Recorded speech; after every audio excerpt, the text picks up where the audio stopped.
ধমকি দেয়, গালি দেয়। এদের এক একটা হকার সাংবাদিক একদিন বলে নেত্রকোনা নিয়ে যাবে, আমরা বলি তোরা আয়, পারলে আমরা যুবকদেরকে নিয়ে সবগুলোরে বাংলাদেশ সীমান্তে কেসি নিয়ে আর চাকু নিয়ে একবারে মুসলমানি করে দেবো। نحمده ونستعينه ونستغفره ونؤمن به ونتوكل عليه ونعوذ بالله من شرور أنفسنا ومن سيئات أعمالنا من يهده الله فلا مضل له ومن يضلل فلا هادي له ونشهد أن لا إله إلا الله وحده لا شريك له أما بعد فأعوذ بالله من الشيطان الرجيم بسم الله الرحمن الرحيم إذا جاء نصر الله والفتح ورأيت الناس يدخلون في دين الله أفواجا فسبح بحمد ربك واستغفره إنه كان توابا صدق الله مولانا العظيم وصدق رسوله النبي الكريم ونحن على ذلك من الشاهدين والشاكرين والحمد لله رب العالمين সকলে একটু দরুদ শরীফ পড়ি আল্লাহুম্মা সাল্লি আলা মুহাম্মাদ ওয়া আলা আলি মুহাম্মাদ কামা সাল্লাইতা আলা ইব্রাহিম ওয়া আলা আলি ইব্রাহিম ইন্নাকা হামিদুম মাজিদ اللهم بارك على شكلي পড়েন اللهم بارك على محمد وعلى آل محمد كما باركت على إبراهيم وعلى آل إبراهيم إنك حميد مجيد রওজাতুল আতফাল নুরানি ও হিফজুল কোরআন মাদ্রাসা জালসুকা শ্যামগঞ্জ নেত্রকোনা এর উদ্যোগে আয়োজিত জালসুকা শ্যামগঞ্জ পূর্বদলা নেত্রকোনার উদ্যোগে আয়োজিত আজকের এই ওয়াজ মাহফিলের সম্মানিত উলামায়ে কেরাম, মুরব্বিয়ানে আযম, প্রিয় যুবক ভাইরা, স্নেহের ছোট ভাইরা, আল্লাহ রব্বুল আলামিনের দরবারে অসংখ্য অগণিত শুকরিয়া যে মহান রব্বুল আলামিন আপনাকে আমাকে হাক্কানি উলামায়ে কেরামের মুখ থেকে কোরআন সুন্নাহর কথা বলবার এবং শুনবার তৌফিক দান করেছেন। সেজন্য অন্তরের অন্তঃস্থল থেকে কালিমাতুশ শুকর আদায় করে স্বতঃস্ফূর্ত আওয়াজ করে বলি আলহামদুলিল্লাহ। প্রিয় উপস্থিতি, আজকে আপনারা যে আয়োজনটা দেখতেছেন, এই আয়োজনটা আমার এই ভাই দুলাল ভাই, উনি আজকের এই আয়োজনের এই মাদ্রাসার আব্দুল্লাল মামুন দুলাল, উনি এই মাদ্রাসার প্রতিষ্ঠাতা পরিচালক। আল্লাহ ভাইয়ের মাদ্রাসাকে কবুল করুন। তো উনি আমাদের সাবেক ওসি সাহেব, যার কথা না বললেই নয়, উনি অনেক অসুস্থ, আসতে পারে নাই, মোহাম্মদ রাশিদুল ইসলাম, আমাদের পূর্বদলা থানার দীর্ঘদিনের ওসি। উনি আমার মাদ্রাসা এবং এই মাদ্রাসাটার ব্যক্তিগতভাবে খোঁজখবর রাখতেন, ওসি রাশিদুল ইসলাম। তো উনি যখন এখানে ছিলেন পূর্বদলায়, তখন নিজে আমার মাদ্রাসায় গিয়ে উনার মাদ্রাসার মাহফিলটা যেন আমি করে দেই, এবং আওয়ামী লীগ সরকার থাকতে উনি আমার মাদ্রাসায় গিয়ে বলেছিলেন, হুজুর আপনি শ্যামগঞ্জে এই মাহফিলটা করবেন, যে কোনো বক্তা দাওয়াত দিবেন, আমি ওসি হিসেবে দায়িত্ব নিলাম, আপনি বয়ান করবেন এবং উলামায়ে কেরাম মন খুলে বক্তব্য দিবে, কোনো বাধা আসলে এটা আমি বুঝবো। এই জন্য আজকের এই মাহফিলের আমাকে বক্তা হিসেবে দেখতেছেন, আসলে আমি একজন আয়োজক। এই যে বক্তা যারা দেখতেছেন, মোটামুটি প্রত্যেককে আমিই দাওয়াত করছিলাম, কিন্তু শায়েখ জসিমউদ্দিন রহমানী হাফিজাহুল্লাহ অসুস্থতার কারণে শরীক হতে পারেন নাই। বাকি সকলেই এখানে আলহামদুলিল্লাহ মোটামুটি আসছেন।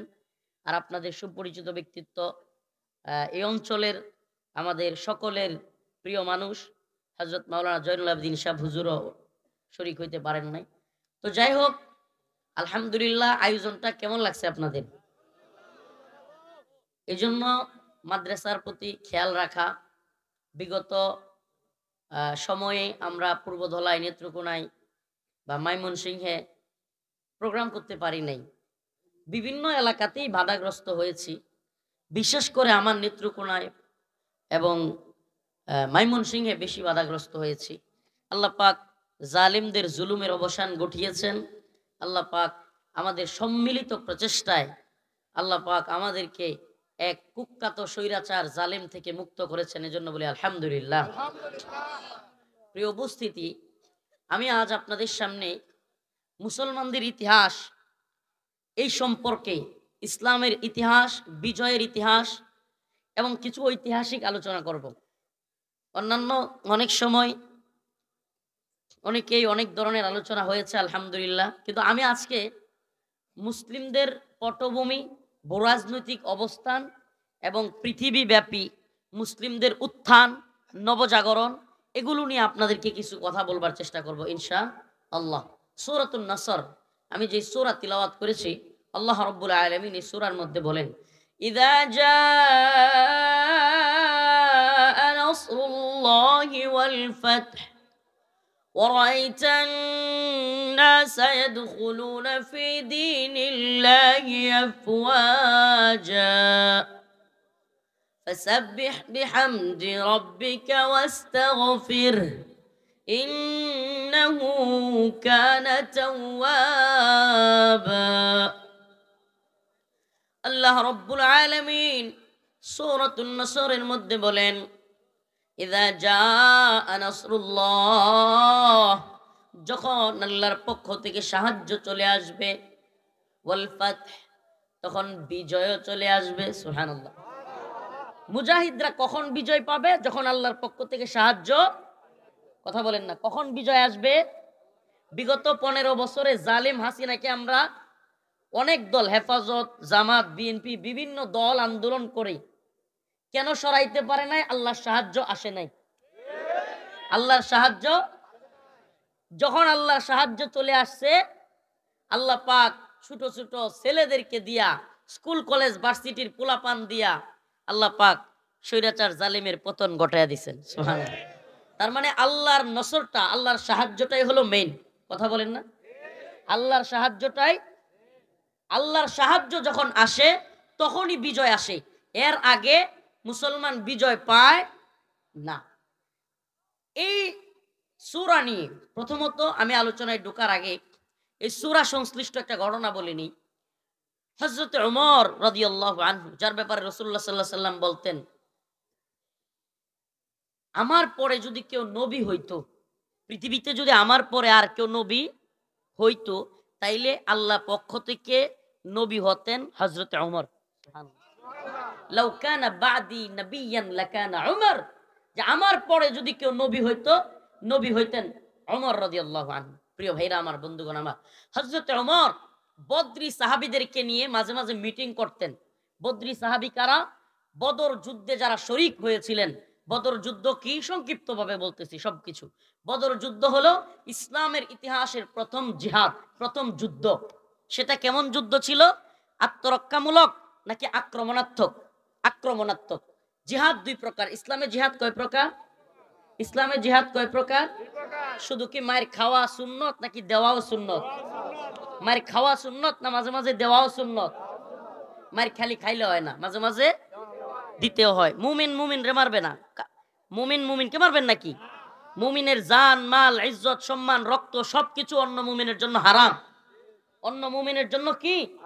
আপনি অন্য কোনো মুমিন মুসলমানকে আঘাত করতে পারবেন না, সম্মানহানি করতে পারবেন না, বাজারে গিয়ে হুমকি দিতে পারবেন না, অকথ্য ভাষায় গালি দিতে পারবেন না, কোনো মুমিন ভাইয়ের বিরুদ্ধে গীবত করতে পারবেন না। ইজ্জত, সম্মান, রক্ত, এটা তো অনেক দূরের কথা, মেরে ফেলা এটা তো অনেক দূরের কথা। এগুলো করা অপর মুসলমানের সাথে হারাম। কি হারাম? রাসূলুল্লাহ সাল্লাল্লাহু আলাইহি ওয়াসাল্লামের ব্যাপারে, সাহাবায়ে কেরামের ব্যাপারে আল্লাহ পাক কি বলেছেন? মুহাম্মাদুর রাসূলুল্লাহ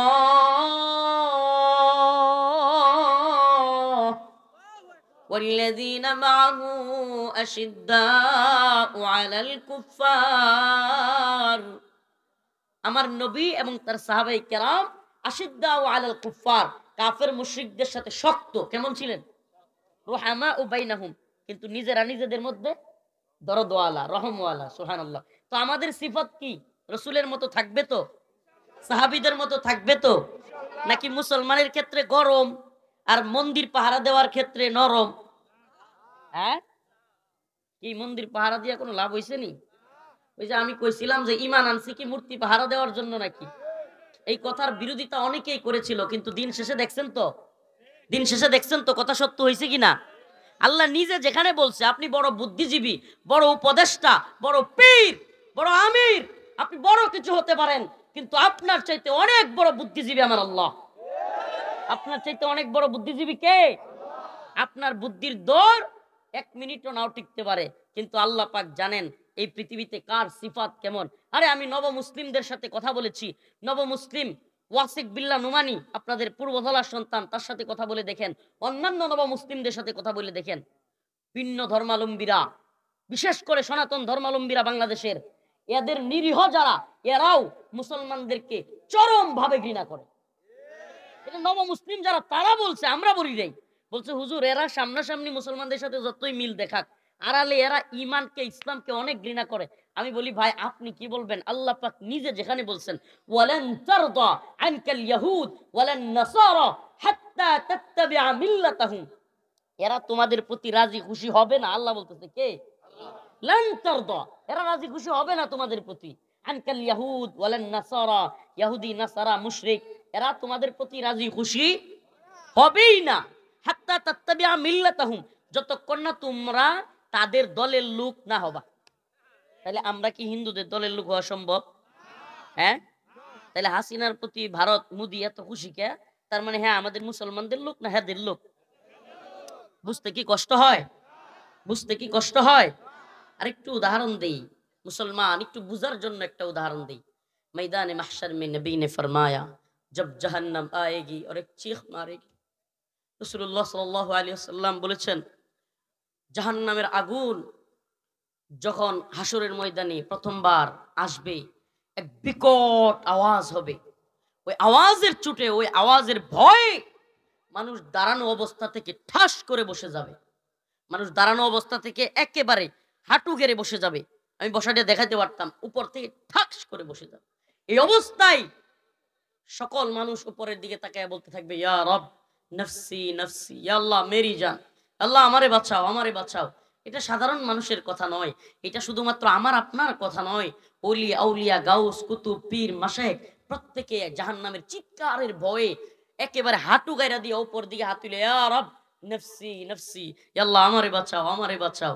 আরে ভাই সাধারণ মানুষ নয়, সাহাবী তাবেঈ এমনকি আম্বিয়া আলাইহিস সালাম পর্যন্ত বলতে থাকবে ইয়া রব নফসি নফসি। আদম আলাইহিস সালাম নফসি নফসি, নূহ আলাইহিস সালাম নফসি নফসি, ইব্রাহিম আলাইহিস সালাম নফসি নফসি, দাউদ, মুসা, ঈসা, ইসহাক, ইলিয়াস, নূহ, শীশ, যত আম্বিয়া আলাইহিস সালাম আছেন প্রত্যেক নবীরা পর্যন্ত বলতে থাকবে ইয়া রব নফসি নফসি। হঠাৎ করে এক কোণ থেকে আওয়াজ আসবে ইয়া রব উম্মতি উম্মতি উম্মতি। পরেশান হয়রান হয়ে যাবে সবাই, আয় হাই এ কোন লোক, এ কোন লোক যে জাহান্নামের ভয়েও সবাই নবী আলাইহিস সালামরা পর্যন্ত নফসি নফসি, আল্লাহ আমারে বাঁচাও আল্লাহ আমারে বাঁচাও। ঈসা আলাইহিস সালাম বলবে ইয়া আল্লাহ আমার মা মরিয়মের দরকার নাই আমারে বাঁচাও। মরিয়ম আলাইহিস সালাম বলবে আমার ছেলে ঈসার দরকার নাই আমারে বাঁচাও। আই সুবহানাল্লাহ। ইব্রাহিম আলাইহিস সালাম বলবে ইসমাঈলের দরকার নাই আল্লাহ আমারে বাঁচাও। আল্লাহু আকবার সুবহানাল্লাহি ওয়া বিহামদিহি। এই মুহূর্তে একটা কোণ থেকে আওয়াজ আসবে ইয়া রব উম্মতি উম্মতি উম্মতি, ইয়া আল্লাহ আমার উম্মতকে বাঁচাও ইয়া আল্লাহ আমার উম্মতকে বাঁচাও। সবাই তাকায় দেখবে আয় হায় এই কোন লোক? সবাই দেখবে এ তো মুহাম্মাদুর রাসূলুল্লাহ সাল্লাল্লাহু আলাইহি ওয়াসাল্লাম। কি ভালোবাসে আপনাকে আমাকে আমাদের নবী, সুবহানাল্লাহ। সিজদা থেকে মাথা তুলতে চাইবেন না, কাঁদতে থাকবেন ইয়া রব উম্মতি উম্মতি। আল্লাহ বলবে ইয়া প্রিয় হাবিব আপনি মাথা তুলেন, আপনার উম্মত যারা নামাজ পড়বে, যারা দিন বুঝবে, যারা যে কোনো ভাবে দিনের সাথে লেগে থাকবে আমি তাদেরকেই মাফ করে দিব। সুবহানাল্লাহ। হে প্রিয় হাবিব আপনি মাথা তুলেন, এই সুবহানাল্লাহ। অথচ সেই নবীকে আজকে কষ্টে কয়েকটা কথা বলি, সেই নবীর পেট মুবারককে বিকৃত কইরা ফ্রান্সের পৃথিবীর কুখ্যাত সাতেমে রাসূল এমানুয়েল ম্যাক্রু, ফ্রান্সের প্রেসিডেন্ট, এই বদমাশ আমার রসুলের পেটকে বিকৃত কইরা পেট ফাইরা চিরা ছবি তুইলা ফ্রান্সের বড় বড় বিল্ডিং এর ভিতরে আমার রসুলের পেট বিকৃতি কইরা প্রজেক্টরের মাধ্যমে দেখাইছে। আপনারা জানেন আন্দোলন হয়েছে বাংলাদেশে ফ্রান্সের বিরুদ্ধে, জানেন না এটা? আপনি বলেন এই কুখ্যাত সাতেম পৃথিবীর সবচাইতে ভয়ঙ্কর রসুল বিদ্বেষী লোকটাকে বাংলাদেশের সাবেক প্রধানমন্ত্রী সে লাল গালিচা সংবর্ধনা দিয়ে এনেছে। শুধু আনেই নাই, এই মহিলা ওই কুখ্যাত সাতেমকে যে আমার রসুলের পেট বিকৃত করেছে এই মহিলা তার সাথে চুমাচুমি পর্যন্ত করছে। আমাদের কথা কি মিথ্যা? আপনারা কি দেখেন নাই এমানুয়েল ম্যাক্রুকে লাল গালিচা সংবর্ধনা দেয় নাই? এমানুয়েল ম্যাক্রুকে যদি লাল গালিচা সংবর্ধনা দেয়, এমানুয়েল ম্যাক্রুর সাথে যদি গাল লাগায়, ঠোঁট লাগায়, চুম্বন দেয়, ও মুসলমান, আমার রসুলকে যে গালি দেয়, কটূক্তি করে, তার সাথে যদি তোমার নেত্রীর এত সম্পর্ক থাকে, তারপরেও যদি তুমি সেই নেত্রীর সাপোর্টার হও, সেই দলের সাপোর্টার হও, তবে আমাকে বলতেই হবে রাসূলের অপমানে যদি না কাঁদে তোমার মন, মুসলিম নয় মুনাফিক, তুই রাসূলের দুশমন। রাসূলের অপমানে যদি না কাঁদে তোমার মন, মুসলিম নয় মুনাফিক, তুই রাসূলের দুশমন। কিসের রাজনীতি? আমি কোন দল তোয়াক্কা করি না যদি এমানুয়েল ম্যাক্রুকে এভাবে লাল গালিচা সংবর্ধনা দেয়। রাজনীতি কিসের? আমার রসুলকে কটূক্তি করবে কোন রাজনীতি আছে নাকি? এই সুবহানাল্লাহ, আমাদের সাহাবায়ে কেরাম আপনার মতো এত রাজনীতি বুঝতো না। সাহাবায়ে কেরাম রসুলকে কেউ একটু কিছু বললেই কলিজা ফাইটে যাইতো। আরে ছোট্ট মুআজ রাদিয়াল্লাহু আনহু, ছোট্ট শিশু, 10-11 বছর বয়স, মায়ের কাছে গল্প শুনতেন যে আবু জাহেল মুহাম্মদুর রাসূলুল্লাহকে কটূক্তি করে, খেপে গিয়া জিহাদের ময়দানে দাঁড়ায় গেছে। আয় হায়, রসুল, সাহাবায়ে কেরাম, রাসূল সাল্লাল্লাহু আলাইহি ওয়াসাল্লাম সবাই অবাক, এই বাচ্চারা কেন আসছে? সাহাবী আব্দুর রহমান ইবনে আউফ বলেন, তোমরা কেন আসছো? বলে, ইয়া চাচা, আমরা আমাদের মায়ের কাছে শুনেছি আমার রসুলকে আবু জাহেল কটূক্তি করে, আমার রসুলকে নিয়ে গালমন্দ করে, আমরা আজকে আবু জাহেলকে মেরে ফেলবো। সুবহানাল্লাহ, কল্পনা করতে পারেন 10 বছর 11 বছরের পোলাপায় মুআজ রাদিয়াল্লাহু আনহু ময়দানে চলে গেছে আবু জাহেলকে মারবে। সবাই অবাক। আব্দুর রহমান বিন আউফ বললেন, তোমরা কেন এসেছো? বলে, আমরা আম্মার কাছে শুনেছি আমার রসুলকে নিয়ে আবু জাহেল কটূক্তি করে, গালমন্দ করে, আজকে এরে নামাইরা যাবো না। সুবহানাল্লাহ। আব্দুর রহমান ইবনে আউফ কয়, বাচ্চারা কয় কি? এই মুহূর্তে রাসূলুল্লাহ সাল্লাল্লাহু আলাইহি ওয়াসাল্লাম আসলেন। তো আয়েশা উনি বললেন যে তোমরা তো জিহাদে যেতে পারবা না, তোমাদেরকে যুদ্ধে নেওয়া হবে না। দুইজনই কান্না শুরু করে দিয়েছেন, আমাদের যেতেই হবে ইয়া রাসূলুল্লাহ। দুইজনই কাঁদতেছেন। রাসূল সাল্লাল্লাহু আলাইহি ওয়াসাল্লাম অনেকক্ষণ কিছু বললেন না, বললেন না যেতে পারবা না। অন্যরাও সাই দিচ্ছে না, সাহাবায়ে কেরামও। হঠাৎ করে আল্লাহ রাসূল ওদের কান্নাকাটি, ওদের অবস্থা দেখে বললেন, ঠিক আছে, একজন যেতে পারবে, বড় ভাই যেতে পারবে। ছোটটা বলে বসছে, ইয়া রাসূলুল্লাহ, আপনি বড় ভাইকে নিবেন, অথচ বড় ভাইকে আমি কুস্তিতে হারাইয়া দিই। মানে চিন্তা করেন তাদের অন্তর রসুলের ভালোবাসা কি পরিমাণ। মানে বড় ভাইকে নিবেন, বড় ভাইকে তো আমি কুস্তিতে হারাইয়া দেই। এখন রাসূলুল্লাহ সাল্লাল্লাহু আলাইহি ওয়াসাল্লাম কি করলেন, যাচ্ছে ঠিক আছে কুস্তি ধরো। দুইজনে মিলে কুস্তি ধরলেন। এখন ছোটরা কানাকানি বড়টারে কয়, ভাই তোমার তো রসুল সিলেক্ট করেই ফেলছে, তুমি তো যাইতেই পারবা, আমি তো তোমার লগে আসলে পারবো না, কিন্তু আমি তোমারে যেন ধরলে তুমি পড়ে যাইবা, এতে করে তুমি তো এমনি যেতে পারবা আর আমিও যাইতে পারবো।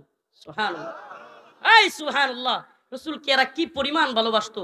যেই কথা সেই কাজ, তারা জিহাদে গিয়েছে। আব্দুর রহমান ইবনে আউফ বলেন যে দুই পাশে দুইজন ছোট্ট ছোট্ট বাচ্চা হওয়াতে আমার মধ্যে এক ধরনের পেরেশানি কাজ করতেছিল। রে, এরা না হইয়া যদি একটু বড় সড়কেও হইতো, তাইলে তো শত্রুর আঘাত আমার উপরে আসলে তারা প্রতিহত করতে পারতো। এখন আমারই তো এদেরকে বাঁচান লাগবো। আব্দুর রহমান ইবনে আউফ পেরেশান ছিলেন। এমন মুহূর্তে উনি পেরেশান, আর এদিকে এমন মুহূর্তে দুইজনে জিজ্ঞেস করতেছে, খালি এমন করে, খালি এমন করে। তাদের তো আর কাউরে খোঁজার দরকার নাই, তাকে কারে খুঁজবে? এই সুবহানাল্লাহ, এরা আর কেউ দেখে না, এরা একটু জিহাদ করতে আসে নাই, মারতে আইছে আবু জাহেল রে। হঠাৎ করে কয়, চাচা এখানে এত লোক, আবু জাহেল কুন্ডা? আব্দুর রহমান ইবনে আউফ বললেন, আমি অবাক হয়ে গেলাম, এরা বারবার এটা জিজ্ঞেস করে। তখন হঠাৎ করে আবু জাহেল তার বড় ঘোড়া নিয়ে সে আসতে লাগলো। আমি বললাম, ওই যে আবু জাহেল যায়। আল্লাহু আকবার। আব্দুর রহমান বিন আউফ বলেন, আমি বইলা ওইদিকে তাকায়া দেখতে দেখতে দেখি দুটা নাই। সুবহানাল্লাহ। বিদ্যুৎ গতিতে দুইটা আবু জাহেলের ঘোড়ার পাশে চলে গেছে তরবারি নিয়া। তরবারি ঠিক মতো নিতে পারে না। একটা গিয়া বুদ্ধি করে কি করছে, ঠাস করে আবু জাহেলের নাগার পায় না, আবু জাহেল তো লাগুত পাইতো না। কি করছে, আবু জাহেলের ঘোড়ার পায়ের মধ্যে একটা গিয়া কুপ মারছে। কুপ মারার সাথে সাথে আবু জাহেলের ঘোড়া থপ করে পড়ে গেছে, আর সাথে সাথে আরেকজন আবু জাহেলের কল্লার মধ্যে কুপ মারছে। এই সুবহানাল্লাহ। রসুলের ভালোবাসা মায়ের কাছে শুনেছে, আমার রসুলকে কটূক্তি করে, এদেরকে ছাড়া যাবে না। সুবহানাল্লাহ। আব্দুর রহমান বিন আউফ বলেন, দেখতে দেখতে আবু জাহেল শেষ, দেখতে দেখতে আবু জাহেল বিদ্যুৎ গতিতে শেষ। এই সুবহানাল্লাহ। ও উম্মার যুবকেরা, তোমাদেরকে বলি, মাস মুআজ যদি পারে, মুহাম্মদ বিন কাসিম যদি পারে, হাসনাত সার্জিস কিংবা এই সমস্ত নাহিদ আসিফ, এই যুবকেরা যদি পারে, আমরা তো বলি আজকে হিন্দুত্ববাদী ভারত, ইসকন, এরা আমাদেরকে হুমকি দেয়, ধমকি দেয়, গালি দেয়। এদের এক একটা হকার সাংবাদিক একদিন বলে নেত্রকোনা নিয়ে যাবে। আমরা বলি তোরা আয়, পারলে আমরা যুবকদেরকে নিয়ে সবগুলোরে বাংলাদেশ সীমান্তে কেসি নিয়ে আর চাকু নিয়ে একবারে মুসলমানি করে দেবো ইনশাআল্লাহ। বদমাইশের দল। ইনশাআল্লাহ রাজি আছেন তো? ইনশাআল্লাহ। উম্মার যুবকেরা, এটা শুধু কথার কথা নয়। আমরা যুবকদের সাথে কেন চলি, কেন থাকি? এই উম্মার যুবকদেরকে তৈরি করতেছি। প্রয়োজন হলে আমরা পালিয়ে যাওয়ার লোক নই, আমরা এই অঞ্চলে ব্যারাক তৈরি করব, ব্যারাক ইনশাআল্লাহ। আজকেও আমার মাদ্রাসায় সেনাবাহিনী আসছিল, মাদ্রাসায় খেয়াল রাখে তারা। আমাদের এই অঞ্চলের কমান্ডার উনি আয়সা অনুদান কিছু দিয়ে গেলেন মাদ্রাসার জন্য। আজকেও দীর্ঘ সময় কথা বলতেছিলাম, আমি বললাম আপনাদের এই কাজটা আমার খুব ভালো লেগেছে। শুনেন, জনবিচ্ছিন্ন কোনো বাহিনী কোনো কিছু করতে পারে না। যখন জনগণের সাথে একটা সমন্বয় তৈরি হয়, তখন এই দেশকে, এই জাতিকে, যে জাতি ঐক্যবদ্ধ থাকে, যে জাতির যুবকেরা দ্বীনের জন্য, ঈমানের জন্য, দেশের জন্য যে কোনো প্রয়োজনে রাজপথে নামতে রাজি হয়, এই জাতিকে পৃথিবীর কোনো শক্তি নাই পরাজিত করে। ইনশাআল্লাহ। আজকে যে আয়াত কারিমা তিলাওয়াত করলাম, আব্দুল্লাহ ইবনে আব্বাসের ঘটনাটা একটু বলি। ওই যে হযরতে ওমরের কথা বলতেছিলাম, হযরতে ওমর বদরি সাহাবীদেরকে নিয়ে মিটিং এ বসতেন, মনে আছে? মনে আছে? বদরি সাহাবীদেরকে নিয়ে মিটিং এ বসতেন। বদরের সাহাবীরা ছিলেন কিবারের সাহাবী, যাদেরকে নিয়ে বসতেন। তো এর মধ্যে একজন যুবক সাহাবী আব্দুল্লাহ ইবনে আব্বাসকে নিয়ে বসলেন। তখন আশপাশ থেকে মুরব্বীরা মাঝে মাঝে বলে যে, এই যুবক ছেলে আব্দুল্লাহ ইবনে আব্বাস, আমরা তার বাপের সমান, আপনি তারে আমাদের মিটিং এ কেন নিয়ে আসেন? আমার কথা শুনতেছেন? আব্দুল্লাহ ইবনে আব্বাস উনি ছিলেন যুবক মানুষ, উনারে কেন নিয়ে আসে? এই জন্য অন্যান্য মুরব্বী সাহাবী যারা আছেন তারা বলতেছেন যে এই যুবক ছেলেকে কেন নিয়ে আসেন, এই এরকম। তো আব্দুল্লাহ ইবনে আব্বাস বলেন, একদিন ওমর রাদিয়াল্লাহু আনহু আমাকে ডাকলেন, আমি বুঝলাম যে উনি সবার মধ্যে কিছু দেখাইতে চান। উনি যখন গেলেন, আব্দুল্লাহ ইবনে আব্বাস সহ সকল কিবারে সাহাবী ওনাদেরকে প্রশ্ন করলেন হযরত ওমর, যে আচ্ছা বলেন তো, ইযা জাআ নাসরুল্লাহি ওয়াল ফাতহ ওয়া রাআইতান নাস ইয়াদখুলুনা ফি দীনিল্লাহি আফওয়াজা ফাসাব্বিহ বিহামদি রাব্বিকা ওয়াস্তাগফির ইন্নাহু কানা তাওয়াবা। হযরত ওমর সকলের সামনে একটা প্রশ্ন রাখলেন, আল্লাহ পাক সূরাতুন নসরের মাধ্যমে কি বুঝাইতে চেয়েছেন? সাহাবায়ে কেরামের মধ্যে বদরি মুরব্বী সাহাবীদেরকে প্রশ্ন করলেন যে আল্লাহ পাক সূরাতুন নসরের মাধ্যমে কি বুঝাইতে চাইলেন? এক একজন এক এক ধরনের উত্তর দিয়েছেন। কেউ বললেন আল্লাহর পক্ষ থেকে সাহায্যের ঘোষণা এসেছে, কেউ বললেন আল্লাহর পক্ষ থেকে বিজয়ের ঘোষণা এসেছে, এটাই তো আমরা বুঝলাম। কেউ বলেন আল্লাহ পাক রাসূলুল্লাহ সাল্লাল্লাহু আলাইহি ওয়াসাল্লামকে বেশি বেশি ইস্তিগফার করতে বলা হয়েছে বলছেন, এবং ইসলামের বিজয় আসবে, বিজয়ের পরের অবস্থান তিনি জানিয়ে দিয়েছেন। এবার হযরত ওমর আব্দুল্লাহ ইবনে আব্বাসকে, আমার ঘটনা বুঝতেছেন? ঘটনাটা বুঝতেছেন? মানে হযরতে ওমর বদরের যে বড় বড় সাহাবী ছিলেন তাদেরকে নিয়ে মিটিং করেন, কিন্তু এই মিটিং এ একজন যুবককে বসান। যুবকের নাম কি? আব্দুল্লাহ ইবনে আব্বাস। এখন মুরব্বী সাহাবীরা বলে, এই যুবক মানুষ, উনারে আমাদের সাথে কেন বসান? এই ধরনের সংশয়। তো আব্দুল্লাহ ইবনে আব্বাসের ভিতরে কি ছিল? আব্দুল্লাহ ইবনে আব্বাস কি পারে? রাইসুল মুফাসসিরিন আব্দুল্লাহ ইবনে আব্বাসের ভিতরে কি পরিমাণ ট্যালেন্ট আছে তিনি কি পরিমাণ জান্নেওয়ালা এটা পরীক্ষা করানোর জন্য, মুরব্বী সাহাবীদেরকে দেখানোর জন্য আব্দুল্লাহ ইবনে আব্বাসকে সামনে রেখে সমস্ত কিবারে সাহাবীদেরকে উনি প্রশ্নগুলো করলেন। সাহাবাই কেরাম এক একজন এক এক ধরনের উত্তর দিলেন। এবার হযরত ওমর আব্দুল্লাহ ইবনে আব্বাসকে প্রশ্ন করলেন, ইয়া আব্দুল্লাহ, আপনি বলেন তো, ইযা জাআ নাসরুল্লাহি ওয়াল ফাত ওয়া রাআইতান নাস ইয়াদখুলুনা ফি দীনিল্লাহি আফওয়াজা, এই সূরার মধ্যে আল্লাহ পাক কি বুঝাইতে চেয়েছেন? হযরতে আব্দুল্লাহ ইবনে আব্বাস বলেন, হে প্রিয় ওমর, এখানে আল্লাহ পাক রাসূলুল্লাহ সাল্লাল্লাহু আলাইহি ওয়াসাল্লাম কে উনি নিয়ে যাবেন, ওফাতের সময় হয়ে গিয়েছে, এটাই বুঝাইছেন। সুবহানাল্লাহ। মানে রাসূলুল্লাহ সাল্লাল্লাহু আলাইহি ওয়াসাল্লামকে পৃথিবী থেকে নিয়ে যাবেন আল্লাহ।